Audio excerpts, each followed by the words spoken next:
Hello friends, இன்னைக்கு caramel pudding எப்படி செய்யுதுன்னு பார்க்கலாமா? ரொம்ப டேஸ்டியாக நல்லா ஸ்பாஞ்சியாக நம்ம மேரி பிஸ்கெட் வச்சு கேரமல் புட்டிங் எப்படி செய்யுதுன்னு பார்க்கலாம். இப்போ மிக்ஸி ஜார் வச்சுக்கலாம்.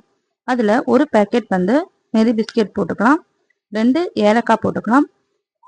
ஒரு முட்டை உடச்சி ஊற்றிக்கலாம். ஒரு 1/4 டம்ளர் பால் ஊற்றிக்கலாம்.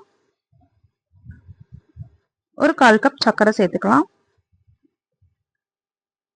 ஒரு 1/2 ஸ்பூன் பேக்கிங் சோடா, ஒரு 1/2 ஸ்பூன் பேக்கிங் பவுடர், கொஞ்சமாக வெனிலா எசன்ஸ் சேர்த்து இதை வந்து நல்லா அரைச்சி எடுத்து வந்துக்கோங்க.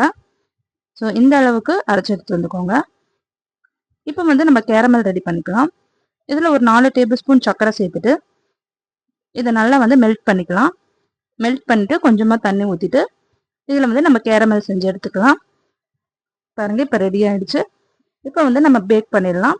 நம்ம எந்த பாத்திரத்தில் பேக் பண்ண போகிறோமோ அதில் ஃபஸ்ட்டு வந்து அந்த கேரமலை ஊற்றிட்டு அதுக்கு மேலே நம்ம அரைச்சி வச்சுருக்க பிஸ்கெட் மிக்சரை ஊற்றிட்டு கடாய் வச்சுட்டு அதில் தண்ணி ஊற்றிட்டு இதை வந்து ஒரு 15லேருந்து ஒரு 20 நிமிஷம் பேக் பண்ணி எடுத்தோம்னா நல்லா டேஸ்டியான கேரமல் புட்டிங் வந்து ரெடி ஆகிடும். நீங்களும் ட்ரை பண்ணி பாருங்கள்.